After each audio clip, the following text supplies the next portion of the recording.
नमस्कार। आज हम बात करने वाले हैं भारत की आज़ादी की लड़ाई की एक ऐसी हीरोइन के बारे में जिनका नाम शायद बहुत लोगों ने सुना हो, पर कहानी पूरी तरह नहीं जानते होंगे। मतंगिनी हाजरा। हाँ, और हमारे पास उनके एक कह सकते हैं एक संक्षिप्त जीवनी है, एक लेख है। बिल्कुल।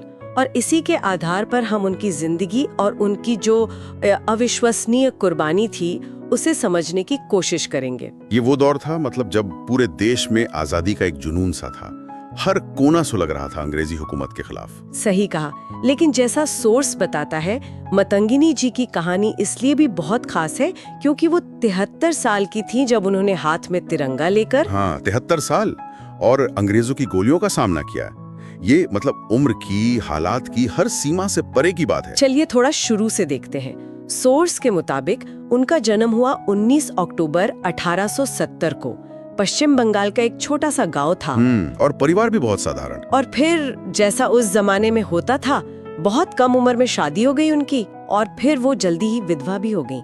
मतलब उस समय की सामाजिक स्थिति में ये तो जीवन बहुत मुश्किल हो गया होगा। बिल्कुल। और जीवनी यही बताती है कि शायद यहीं से उनकी जिंदगी ने एक नया मोड़ लिया। अपने व्यक्तिगत दुख से ऊपर उठकर उन्होंने समाज सेवा की तरफ रुख किया। हाँ, समाज सेवा और फिर धीरे धीरे देश सेवा। सोर्स बताता है कि पति की मृत्यु के बाद वो गांव में बीमारों की, जरूरतमंदों की मदद करने लगी और फिर यही भावना देश के लिए हो गई। और फिर आया 1930 का दशक, गांधी जी का सविनय अवज्ञा आंदोलन। हाँ, सिविल डिसोबीडियंस मूवमेंट, अंग्रेजी कानूनों को शांति से न मानना। और सोर्स कहता है कि इसी आंदोलन ने मतंगिनी हाजरा को पॉलिटिक्स में, मतलब सक्रिय राजनीति में आने के लिए प्रेरित किया। बिल्कुल। और उन पर गांधी जी के विचारों का, खासकर अहिंसा का बहुत गहरा असर पड़ा। सोर्स में लिखा है कि वो हमेशा अपने साथ तिरंगा रखती थी। वो झंडा उनके लिए सिर्फ कपड़ा नहीं था, वो आजादी के संकल्प का प्रतीक बन गया था। हाँ बिल्कुल। और वो सिर्फ रैलियों में नहीं जाती थी।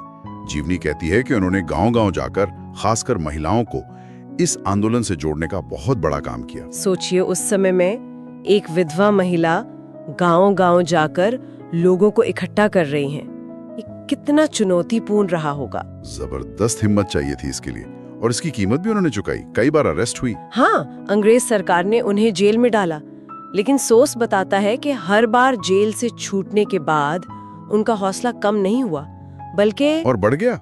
वो मानती थी कि आजादी के लिए कष्ट सहना तो पड़ेगा ही। और फिर आता है 1942, भारत छोड़ो आंदोलन, क्विट इंडिया मूवमेंट। अंग्रेजों भारत छोड़ो का नारा गूंज रहा था। तमुलुक में, जो तब मिदनापुर जिले में था, एक बहुत बड़ा जुलूस निकाला गया। और उसका नेतृत्व कर रही थी मतंगिनी हाजरा, 73 साल की मतंगिनी हाजरा। हाँ, सोर्स उस दिन के माहौल के बारे में बताता है। हजारों लोग वंदे मातरम, अंग्रेजों भारत छोड़ो के नारे लगा रहे थे। वो जुलूस एक सरकारी दफ्तर की तरफ बढ़ रहा था। पुलिस ने रोका, चेतावनी दी, पर भीड़ रुकी नहीं। फिर गोलियां चली। सोर्स के मुताबिक पहली गोली उनके एक हाथ में लगी, लेकिन उन्होंने तिरंगा नहीं गिरने दिया। वो आगे बढ़ती रहीं, नारा लगाती रहीं। सोच कर ही रोंगटे खड़े हो जाते हैं। 73 साल की उम्र, हाथ में गोली लगी है और वो वंदे मातरम बोल रही हैं। फिर दूसरी गोली लगी, शायद कंधे पे या सीने के पास। तब भी वो खड़ी रहीं, झंडा कस कर पकड़े हुए। और फिर तीसरी गोली उनके माथे पर, तब वो गिरी। लेकिन जीवनी ये साफ लिखती है कि आखिरी सांस तक तिरंगा उनके हाथ में ही रहा, झंडे को जमीन पर नहीं गिरने दिया। ये अविश्वसनीय है। 73 साल की उम्र में ऐसा बलिदान। और उनकी ये शहादत बेकार नहीं गई। जीवनी ये पॉइंट आउट करती है कि इस घटना ने बंगाल में, खासकर मिदनापुर में, आजादी की लड़ाई की आग को और भड़का दिया। लोगों का गुस्सा और लड़ने का जज्बा कई गुना बढ़ गया होगा। हाँ, वो हिम्मत और संकल्प की एक मिसाल बन गई। और उनकी ये विरासत आज भी है। उनकी याद में मूर्तियां हैं। कोलकाता में एक बड़ी सड़क का नाम उनके नाम पर है।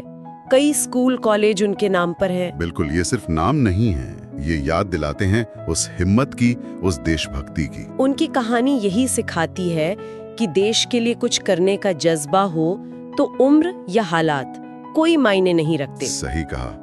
अगर इरादा पक्का है तो इंसान कुछ भी कर सकता है, किसी भी उम्र में। ये सिर्फ इतिहास नहीं है, ये एक प्रेरणा है। तो इस जीवनी से जो सबसे बड़ी बात निकल कर आती है वो है मतंगिनी हाजरा की हिम्मत, उनका निस्वार्थ भाव और देश के लिए उनका अटूट समर्पण। और यहीं पर एक सवाल शायद हम सबके लिए है, सोचने के लिए कि आज के समय में जब चुनौतियां अलग तरह की हैं, हम उस निस्वार्थ सेवा भाव को, देश के प्रति उस गहरे समर्पण को कैसे जिंदा रख सकते हैं। मतंगिनी हाजरा का बलिदान आज हमें क्या सिखाता है?